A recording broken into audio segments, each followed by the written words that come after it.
বর্তমান সমসাময়িক বিষয় নিয়ে আজকে ইসলামী ছাত্র শিবিরের আহ্বানে এই সংবাদ সম্মেলনে যারা উপস্থিত হয়েছেন তাদের সকলকে আন্তরিক ধন্যবাদ জানাচ্ছি।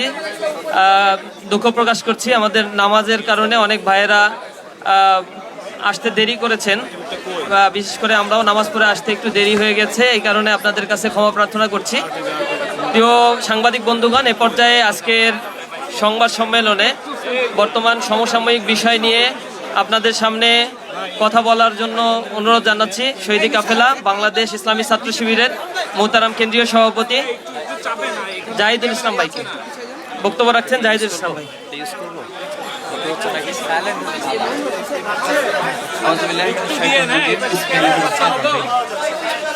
সাউন্ড পাচ্ছে না? চলমান পরিস্থিতি নিয়ে বাংলাদেশ ইসলামী ছাত্র শিবিরের আয়োজনে আজকের এই সংবাদ সম্মেলনে উপস্থিত সম্মানিত সাংবাদিক বৃন্দ, আসসালামু আলাইকুম রহমতুল্লাহি ওয়া বারাকাতুহু। আমরা আপনাদের কাছে কৃতজ্ঞতা জ্ঞাপন করছি, আপনারা ইসলামী ছাত্র শিবিরের আজকের এই সংবাদ সম্মেলনের আহ্বানে সাড়া দিয়ে উপস্থিত হয়েছেন, এজন্য ধন্যবাদ এবং কৃতজ্ঞতা জানাচ্ছি। একটু জোরে। সম্মানিত সাংবাদিক বন্ধুগণ, আমি আমার বক্তব্যের শুরুতেই ভাষার মাস ফেব্রুয়ারিতে গভীরভাবে স্মরণ করছি 1952 সালের 21 ফেব্রুয়ারির ভাষার অধিকার প্রতিষ্ঠার জন্য জীবন উৎসর্গকারী বীর শহীদদেরকে, এবং 1971 সালে যাদের আত্মত্যাগ এবং জীবনের বিনিময়ে আমরা একটি স্বাধীন সার্বভৌমত্ব রাষ্ট্র পেয়েছি তাদেরকে গভীরভাবে স্মরণ করছি। আমি আরও বিশেষভাবে স্মরণ করছি 2024 সালের জুলাই অভ্যুত্থানের অকুতোভয় বীর আবু সাঈদ, মুগ্ধ, ওয়াসিম, শান্তসহ হাজারো শহীদদের, যারা স্বৈরাচারের বিরুদ্ধে জনগণের ন্যায়সঙ্গত অধিকার প্রতিষ্ঠার লড়াইয়ে নিজেদের জীবনকে উৎসর্গ করেছে। তাদের এই আত্মত্যাগ ইতিহাসের পাতায় চির অম্লান হয়ে থাকবে। এই আন্দোলনে যারা আহত হয়েছেন, পঙ্গুত্ব বরণ করেছেন, আমি তাদের জন্য আল্লাহর কাছে সুস্থতা কামনা করছি এবং তাদের উত্তম প্রতিদান কামনা করছি। একটু জোরে। প্রিয় সাংবাদিক, এটা সাউন্ডটা একটু বাড়াইতো নাজুক ভাই। সাউন্ড সাউন্ড সাউন্ড সিস্টেম কি? একটু শান্ত থাকলে সাউন্ড শোনা যাবে। হ্যালো,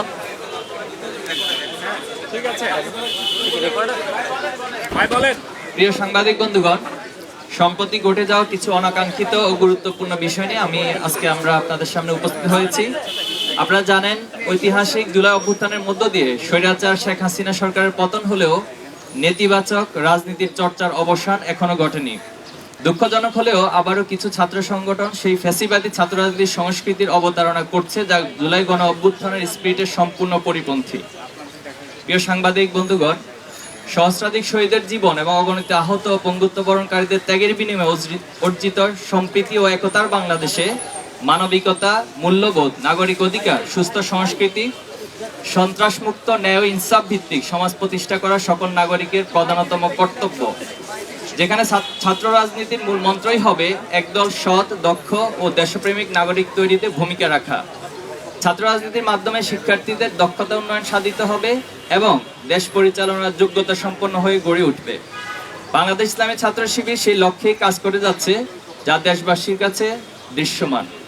কিন্তু আমরা অত্যন্ত উদ্বেগের সাথে লক্ষ্য করছি যে ছাত্র রাজনীতি নিয়ে যে জন আকাঙ্ক্ষা তৈরি হয়েছিল, তা কিছু ছাত্র সংগঠনের আধিপত্য নীতি, সন্ত্রাসী কর্মকাণ্ড, চাঁদাবাজি, দখলদারি, ট্যাগিং ও দোষ চাপিয়ে দেওয়ার হীন সংস্কৃতি চালু রাখার ফলশ্রুতিতে শিক্ষার্থীদের মধ্যে ছাত্র রাজনীতি নিয়ে বিমুখতা তৈরি হয়েছে এবং যা শিক্ষার পরিবেশকে বিনষ্ট করছে।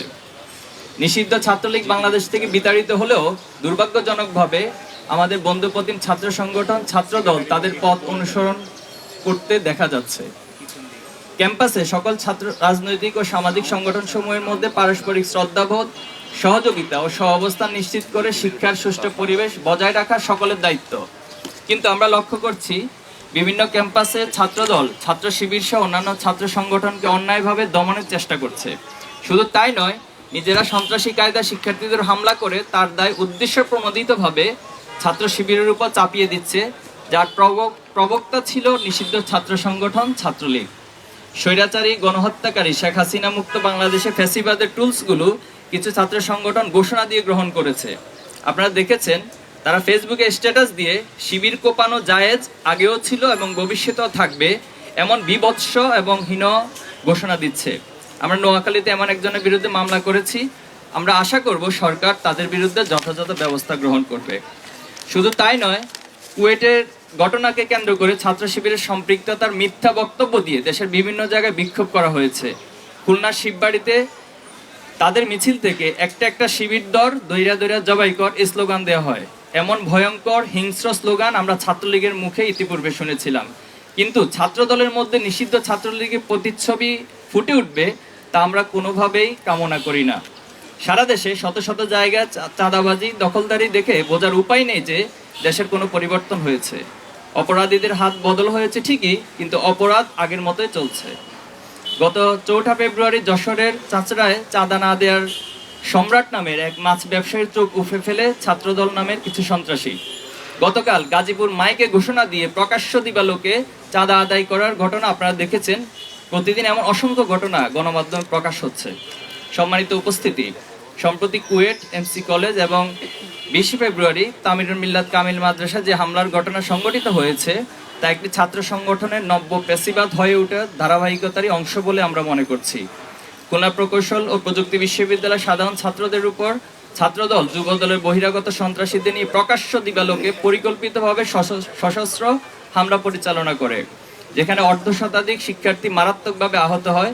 কিন্তু ছাত্রদল তাদের উচ্ছৃঙ্খল কর্মীদের বিরুদ্ধে ব্যবস্থা না নিয়ে উল্টো সেই সন্ত্রাসী কর্মকাণ্ডের দায় ছাত্র শিবিরের উপর চাপিয়ে দেয়। শুধু তাই নয়, প্রকাশ্য সংবাদ সম্মেলনে ছাত্রদল সভাপতি রাকিবুল ইসলাম রাকিব শিবিরের উপর দায় দিয়ে দেওয়ার মতো নির্দেশনা প্রদান করে, যার মাধ্যমে দেশবাসীর কাছে তাদের ঘৃণ্য পরিকল্পনা স্পষ্ট হয়ে যায়। একদিকে ছাত্র শিবিরের দায় চাপিয়ে দেওয়ার প্রকৃত ঘটনা আড়াল করতে চেষ্টা করে, অন্যদিকে যুবদল তাদের চিহ্নিত সন্ত্রাসীকে বহিষ্কার করার মাধ্যমে নিজের সাংগঠনিক সংশ্লিষ্টতা প্রমাণ করে।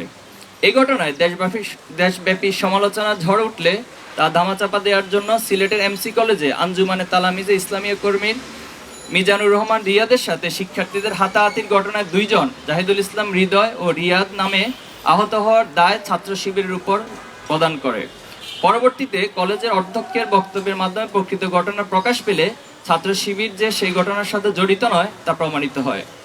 কুয়েটে শিক্ষার্থীদের রক্তের দাগ শুকাতে না শুকাতেই গত 20 ফেব্রুয়ারি টঙ্গীতে তামিরুল মিল্লাত কামিল মাদ্রাসা শিক্ষার্থী এবং ছাত্র শিবিরের ওয়ার্ড সভাপতি ফজলে রাব্বি সিফাতকে হত্যার উদ্দেশ্যে ছাত্রদল সন্ত্রাসীরা কুপিয়ে জখম করে। শুধু তাই নয়, জোরপূর্বক নিজেদের পক্ষে স্বীকারোক্তি নিতে একাধিকবার ছাত্রদল কর্মীরা তাকে নির্যাতন করে। আসামিকে ছিনিয়ে নিয়ে ছাত্র শিবিরের বিরুদ্ধে বক্তব্য নিতে ছাত্রদল নেতাকর্মীরা থানার সামনে মব তৈরির চেষ্টা করে। আমরা এই ঘটনার সাথে জড়িত সকলকে গ্রেপ্তার ও দৃষ্টান্তমূলক শাস্তি নিশ্চিত করতে প্রশাসনের কাছে জোর দাবি জানাচ্ছি। পাশাপাশি হামলার সাথে জড়িতদের বিরুদ্ধে সাংগঠনিক ব্যবস্থা নিতে ছাত্রদলের প্রতি আহ্বান করছি। প্রিয় সাংবাদিক ভাইরা, অন্তর্বর্তী সরকার গঠনের 7 মাস অতিক্রান্ত হলেও এখনো দেশে আইনশৃঙ্খলা পরিস্থিতি স্বাভাবিক হয়নি। প্রশাসনিক দুর্বলতার সুযোগে এখনো দেশে নানা প্রান্তে অপরাধ সংগঠিত হচ্ছে। সারা দেশে চাঁদাবাজি, ছিনতাই, ডাকাতি ও ধর্ষণের ঘটনা আশঙ্কাজনক হারে বেড়ে গেছে। উদ্বেগের বিষয় হলো, গণমাধ্যমের রিপোর্ট অনুযায়ী দেশের 273টি কিশোর গ্যাং সক্রিয় রয়েছে, যারা দেশকে অস্থিতিশীল করতে নানা ষড়যন্ত্র করলেও তাদের আইনের আওতায় আনা হচ্ছে না। গণমাধ্যম সূত্রে জানতে পেরেছি, জুলাই গণহত্যায় জড়িতদের 723 জনকে জামিন দেওয়া হয়েছে, অথচ বিগত 15 বছরে দায়েরকৃত মামলা আসামিদের মুক্তি এখনো নিশ্চিত হয়নি। আমরা ঢাকা বিশ্ববিদ্যালয় শাখার প্রতিষ্ঠাকালীন সভাপতি এটিএম আজহারুল ইসলাম সহ সকল মাজলুমদের দ্রুত মুক্তির দাবি জানাচ্ছি। আপনারা জানেন, সম্প্রতি দেশে বিভিন্ন স্থানে ধর্ষণের ঘটনা ঘটছে। খুলনা জেলার বাটিয়াঘাটা উপজেলার জলমা ইউনিয়ন, শেরপুর জেলার জিনাইগাতির গজনী অবকাশ কেন্দ্র এবং রাজধানী থেকে ছেড়ে যাওয়া রাজশাহীগামী একটি বাসে 3 মাসের অন্তঃসত্ত্বা নারী সহ 3টি ধর্ষণের ঘটনা ঘটে। আমরা দর্শকদের গ্রেপ্তার ও দৃষ্টান্তমূলক শাস্তির দাবি জানাচ্ছি।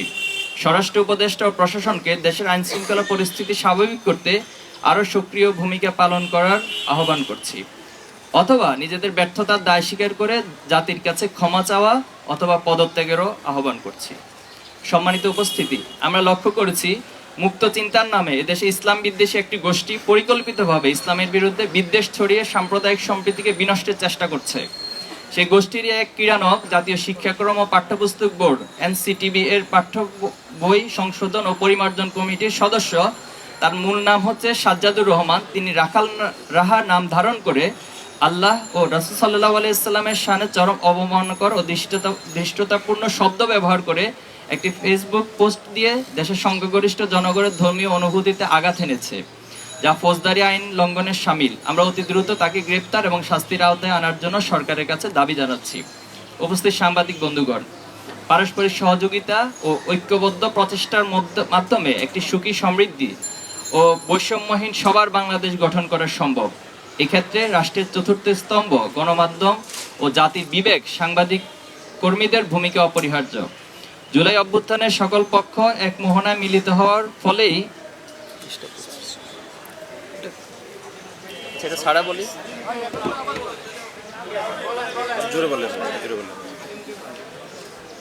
জুলাই অভ্যুত্থানের সকল পক্ষ এক মোহনায় মিলিত হওয়ার ফলেই আমরা চেপে বসা জগদ্দল পাথরকে সরিয়ে দিতে সক্ষম হয়েছি। কিন্তু ফ্যাসিবাদ পরবর্তী বাংলাদেশে কতিপয় গণমাধ্যমের অপেশাদারী আচরণ আমাদেরকে ব্যথিত করছে। কিছু কিছু সংবাদ আমাদের কাছে একপেশে বলে প্রতীয়মান হয়েছে। আমরা মনে করি এগুলো মিডিয়ার ইচ্ছাকৃত ভুল নয়, অসাবধানতা ও তথ্য যাচাইয়ের প্রক্রিয়া পুরোপুরি অনুসরণ করতে না পারার দরুন এমনটা হয়েছে। গত 1 জানুয়ারি বরগুনা পাথরঘাটায় পূর্বশত্রুতার জেরে যুবদল কর্মী ছাত্রলীগ সন্ত্রাসীদের হাতে খুন হন স্থানীয় মিডিয়া এবং পাথরঘাটা বিএনপির আহ্বায়ক ওমর ফারুক সেই ঘটনার সাথে ছাত্রলীগ কর্মীকে দায়ী করে। কিন্তু আমরা লক্ষ্য করেছি জাতীয় একটি সংবাদ মাধ্যম সেই ঘটনার তথ্য যাচাই বাছাই না করে ছাত্র শিবিরকে দায়ী করে সংবাদ প্রচার করে। একইভাবে কুয়েটের ঘটনাতে আমরা লক্ষ্য করেছি শিক্ষার্থী ও ছাত্রদলের সংঘর্ষের সাথে কোনো ধরনের সম্পৃক্ততা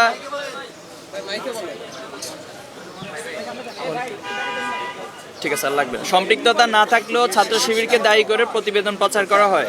সিলেটের এমসি কলেজের ঘটনাতে কতিপয় সংবাদ মাধ্যম উদ্দেশ্যমূলকভাবে ছাত্র শিবিরের বিরুদ্ধে অপপ্রচার চালায়। এছাড়াও আরও একাধিক ঘটনায় ছাত্র শিবিরকে জড়িয়ে সংবাদ প্রচার করা হয়েছে, অথচ ছাত্র শিবিরের সাথে এই সকল ঘটনার কোনো সংশ্লিষ্টতা ছিল না। আমরা সম্প্রতি ঘটে যাওয়া ক্যাম্পাস হামলার শিকার শিক্ষার্থীদের জন্য ন্যায় বিচার দাবি করছি এবং সংশ্লিষ্ট কর্তৃপক্ষকে আহ্বান জানাচ্ছি যাতে তারা এইসব ন্যাক্কারজনক ঘটনার সাথে জড়িতদের বিরুদ্ধে দ্রুত ও কার্যকর পদক্ষেপ গ্রহণ করে। আইনশৃঙ্খলা পরিস্থিতির তাৎক্ষণিক উন্নতির জন্য সরকারকে দ্রুত কার্যকর পদক্ষেপ গ্রহণের দাবি জানাচ্ছি। আমরা জোর দিয়ে বলছি, ধর্মীয় অবমাননা ও সাম্প্রদায়িক সহিংসতার জন্য দায়ী ব্যক্তিদের জবাবদিহিতা নিশ্চিত করতে হবে। পরিশেষে ছাত্রদল সহ সকল ছাত্র সংগঠনকে বিভাজন সৃষ্টিকারী দোষারোপ ও সহিংসতা পরিহার করে ছাত্রবান্ধব, গঠনমূলক ও কল্যাণমুখী রাজনীতির দিকে আহ্বান জানাচ্ছি। আমরা উপস্থিত সকলকেই পবিত্র মাহে রমজানের অগ্রিম শুভেচ্ছা জানাচ্ছি। পাশাপাশি সংবাদ সম্মেলনে উপস্থিত হওয়ার জন্য আপনাদেরকে আন্তরিক ধন্যবাদ এবং কৃতজ্ঞতা জানিয়ে আমার লিখিত বক্তব্য এখানেই সমাপ্ত করছি। সবাইকে ধন্যবাদ। এ পর্যায়ে যদি আপনাদের প্রশ্ন থাকে করতে পারেন। যদি কারো প্রশ্ন থাকে আমরা 2-1টা প্রশ্ন নিতে পারি। সাউন্ডটা কি ক্লিয়ার হলো?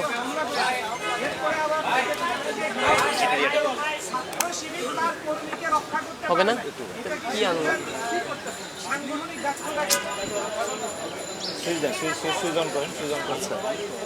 দিয়েছেন অন করা? আচ্ছা, জরুরি বলি, ঠিক আছে। টঙ্গীতে যে ঘটনা ঘটেছে সেখানে মূলত তার ক্লাসমেট ছিল এবং তাদের একটা গ্যাং ছিল, কিশোরদের একটা গ্যাং ছিল, প্রায় 6-7 জনের গ্রুপ, এবং তাদের মধ্য থেকে কয়েকজন ছাত্র দলের সাথে সম্পৃক্ত ছিল। মূলত তার বন্ধু তাকে মেসেজ দিয়েছে যে আসো আমরা একটু চা খাই, এই কথা বলে তাকে নিয়ে গিয়ে তাকে সেখানে বেদড়ক, অর্থাৎ এখানে বাঁশপট্টি আছে তামিল মিল্লাত কামিল মাদ্রাসার গেটের ঠিক অপোজিটে, তো সেখানে তাকে অনেকক্ষণ মারধর করে এবং তাকে বিগত সময়ে যে কুয়েটের বিষয়ে ছাত্রদল বা এই সংক্রান্ত সে কেন পোস্ট দিয়েছে এই বিষয়গুলো প্রশ্ন করেছে এবং একটা পর্যায়ে তাকে ছুরিকাঘাত দিয়ে আহত করেছে, যেটা আমরা দেখেছি গণমাধ্যমে। সে রক্তাক্ত হয়েছে। পরবর্তী তার চিৎকার শুনে পার্শ্ববর্তী কিছু পথচারী তাকে সেখান থেকে উদ্ধার করে এবং তার সাথে সেখানে তার বন্ধু মামুন, যে ছাত্রদল কর্মী, আমরা অনেকগুলো ডকুমেন্টস পেয়েছি এবং তাকেও ধরে রাখতে সক্ষম হয় এবং থানায় গিয়ে তার বিরুদ্ধে মামলা করা হয়। তো এটি মূলত সেখানকার ঘটনা ছিল। একজন শেষ করে।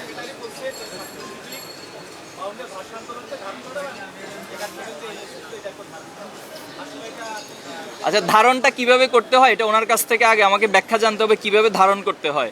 আমরা অসংখ্য কর্মসূচি পালন করেছি শুধু এবছর না, প্রত্যেক বছরই আমরা সেটা কর্মসূচি পালন করে থাকি। এবং আমি আমার বক্তব্যের শুরুতে 52 শহীদদেরকে স্মরণ করে শুরু করেছি।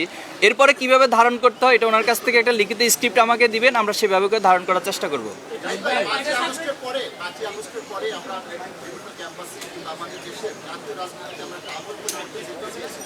কিন্তু আমরা দেখলাম যে 5ই আগস্টের আগে ছাত্রলীগের সাথে শিবিরের একটা বৈরী সম্পর্ক ছিল, এখন ছাত্রদলের সাথে শিবিরের একই ধরনের সম্পর্ক।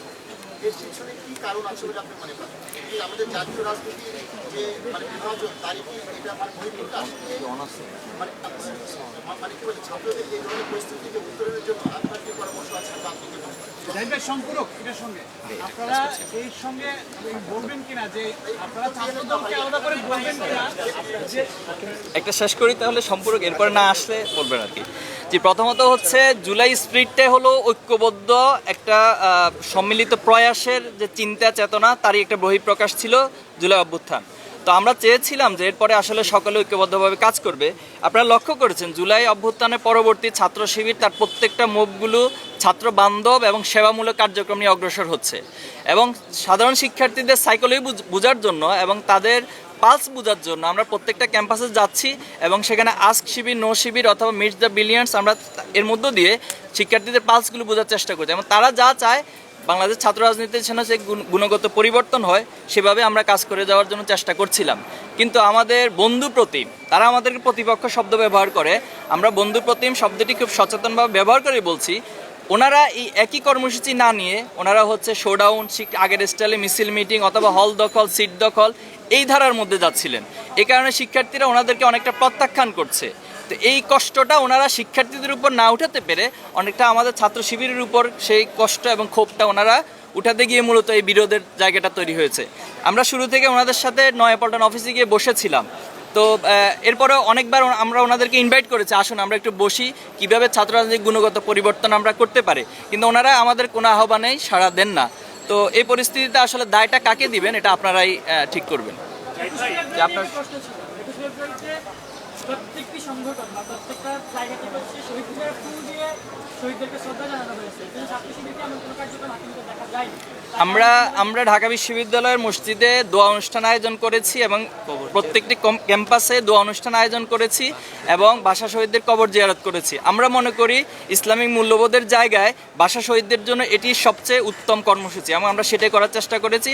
এবং আমাদের অসংখ্য শাখাগুলোতে আলোচনা সভা থেকে শুরু করে বিভিন্ন প্রতিযোগিতা সকল কিছু আমরা আয়োজন করেছি।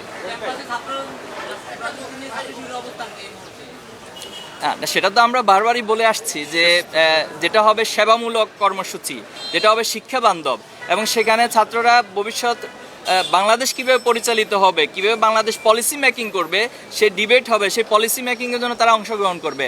আমরা এমন একটা ছাত্র রাজনীতি চাই এবং সেখানে কোনো আধিপত্য থাকবে না, সেখানে কারো উপর কোনো আদর্শ চাপিয়ে দেওয়া থাকবে না এবং সেখানে জোর করে কারো কর্মসূচি নিয়ে যাওয়া, এরপরে হচ্ছে না গেলে তার উপরে টর্চার করা, এ ধরনের অস্ত্রের কোনো রাজনীতি আমরা চাই না।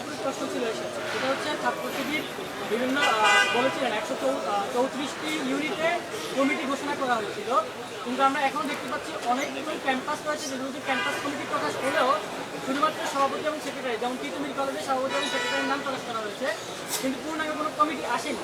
কিংবা এই পাশাপাশি অনেকগুলো ক্যাম্পাস যেখানে কমিটি অনলাইনে প্রকাশ হয়নি বা মিডিয়ার সামনে আসেনি। তার পাশাপাশি হচ্ছে আরেকটি প্রশ্ন, সেটি হচ্ছে এখানে ছাত্র শিবিরের সংখ্যাটি এত কম যে হচ্ছে 5 জন 7 জন যে কমিটি প্রকাশ পাচ্ছে বা 15-20 জনের কমিটি প্রকাশ পাচ্ছে, এইটুকুই কি ছাত্র শিবির কিনা, আর বাইরে আছে কিনা, বা বাইরে থাকলেও তাদের নাম কেন প্রকাশিত হচ্ছে? আচ্ছা, আমরা আমাদের সাংগঠনিক একটা সিস্টেম আছে, কর্মপদ্ধতি আছে, সংবিধান আছে, আমরা ঠিক সেভাবে করেই ছাত্র সংগঠন, ছাত্র শিবির পরিচালিত হয়ে থাকে। তো গত বছর 24-এর 31শে ডিসেম্বর আমরা কেন্দ্রীয় সদস্য সম্মেলন করেছি। এরপরে 11 দিনের মাথায় আমরা 132টি শাখার সবগুলো আমরা শাখারই সেট আপ সম্পন্ন হয়েছি। এরপরে ধারাবাহিকভাবে শাখাগুলো তাদের ইন্টারনাল যে সেট আপগুলো রয়েছে সেটা করে থাকেন এবং সে আলোকে তারা তাদের কার্যক্রম পরিচালনা করে থাকেন। এখন প্রশ্ন হচ্ছে এই 6 মাসে অপর যে সংগঠনগুলো রয়েছে তারা কতটি ক্যাম্পাসে কমিটি দিতে পেরেছে? তো তারাই যদি আবার যে অভিযোগগুলো করেন সেটা যদি আবার আপনারা আমাদের কাছে রিপ্লেস করেন, তাহলে এই কম্পারিজন এটা তো ইনসাফ হলো না, এটা বেইনসাফি প্রশ্ন হলো। জি এরপর সংসদ নির্বাচনের বিষয়ে ছাত্র শিবিরকে আসলে জোরালোভাবে নামছে কিনা কি মনে হয়? যে এটা শেষ করে জি উনি ছাত্র সংসদ নিয়ে নির্বাচন করেছে। দেখুন আমরা শুরু থেকে বলে আসছি, গণমাধ্যমে ইতিপূর্বে অনেকবার বলেছি যে ছাত্র সংসদ নির্বাচন এটি শিক্ষার্থীদের দাবি, এবং দীর্ঘদিন এই ছাত্র সংসদ নির্বাচন না হওয়ার পিছনে মূলত ফ্যাসিবাদী রাজনীতিটা দায়ী ছিল। যেহেতু ফ্যাসিবাদের বিলোপ হয়েছে, এখন ছাত্র সংসদ নির্বাচনের মাধ্যমে ছাত্ররা, শিক্ষার্থীরা তাদের প্রকৃত প্রতিনিধি নির্বাচন করবেন, এটাই খুব স্বাভাবিক। কিন্তু আমরা দেখছি যে আমাদের বন্ধু প্রতিম সংগঠন তারাই নির্বাচন চায় না। কেন চায় না? তারা বলছে এখানে সংস্কার প্রয়োজন। এরপর হচ্ছে আমরা জাহাঙ্গীরনগর বিশ্ববিদ্যালয়ে দেখেছিলাম যে ওনারা একটা ডেটও ঘোষণা করছে সম্ভাব্য তফসিল ঘোষণার জন্য, কিন্তু পরবর্তীতে সেখানকার ভিসি তিনি বললেন যে ছাত্র সংসদ নির্বাচন দিলে নাকি লাশ পড়বে। তাহলে এই প্রশ্ন কেন উত্থাপিত হচ্ছে? এটা আপনাদের উচিত সেখানকার বিসিকে জিজ্ঞেস করা, এবং কাদের কারণে এই লাশ পড়ার রাজনীতি আবার ফিরে আসার সম্ভাবনা তৈরি হচ্ছে তাদেরকে আপনারা মুখোমুখি করা দরকার। আমরা খুব স্পষ্টভাবে বলছি যে ছাত্র সংসদ নির্বাচন দ্রুত হওয়া দরকার, এবং এটার মাধ্যমে শিক্ষার্থীরা তাদের প্রকৃত প্রতিনিধি পাবে, এবং যেই প্রতিনিধির দায়বদ্ধতা সকল শিক্ষার্থীদের কাছে থাকবে।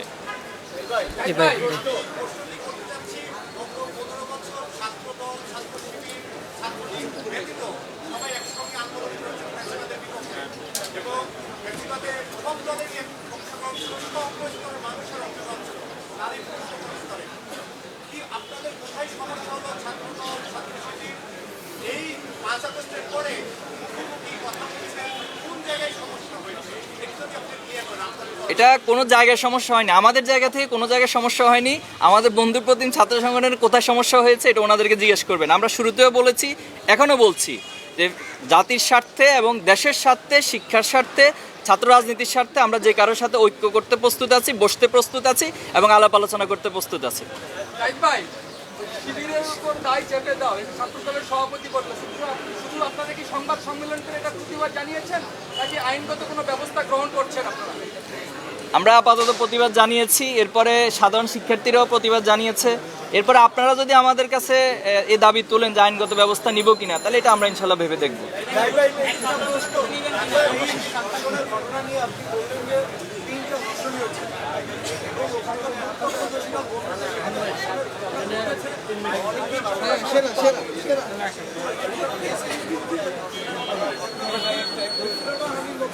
তদন্ত হওয়া উচিত।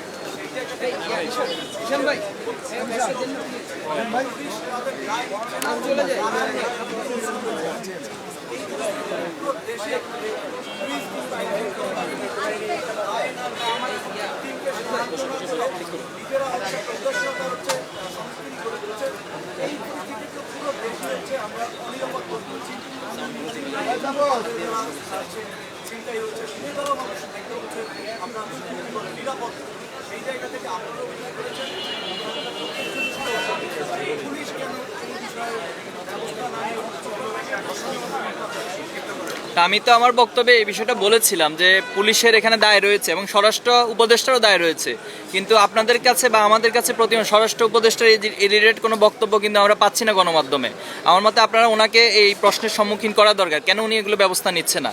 এবং আমরা এটাও বলছি দ্রুত এই সংক্রান্ত বিষয়ে ব্যবস্থা নিতে হবে, আর যদি উনি ব্যবস্থা নিতে অপারগতা প্রকাশ করেন তাহলে ওনাকে ক্ষমা চেয়ে পদত্যাগেরও আমরা আহ্বান জানাচ্ছি। শেষ করে ছিল ভাই, আমার একটা কোশ্চেন ছিল, আপনারা যখন মন্দির ভাঙ্গা হয়েছিল তখন আপনারা পাহাড়ে দিয়েছিলেন, এখন তো ধর্ষণ হচ্ছে, ছিনতাই হচ্ছে, এটার ক্ষেত্রে আপনারা কেন পাহাড় প্রতিবাদ মিছিল করেছি। দেখুন আমরা এটা নিয়ে অলরেডি এক প্রতিবাদ কর্মসূচি পালন করেছি এবং আমরা সচেতনতা তৈরির চেষ্টা করছি, এবং আজকেও আমরা বিষয়টাকে অ্যাড্রেস করেছি। আমরা চাই যে সচেতনতা তৈরি হলে এই বিষয়গুলো কমবে ইনশাআল্লাহ। জি, ধন্যবাদ সবাইকে, অসংখ্য ধন্যবাদ, কৃতজ্ঞতা জানাচ্ছি।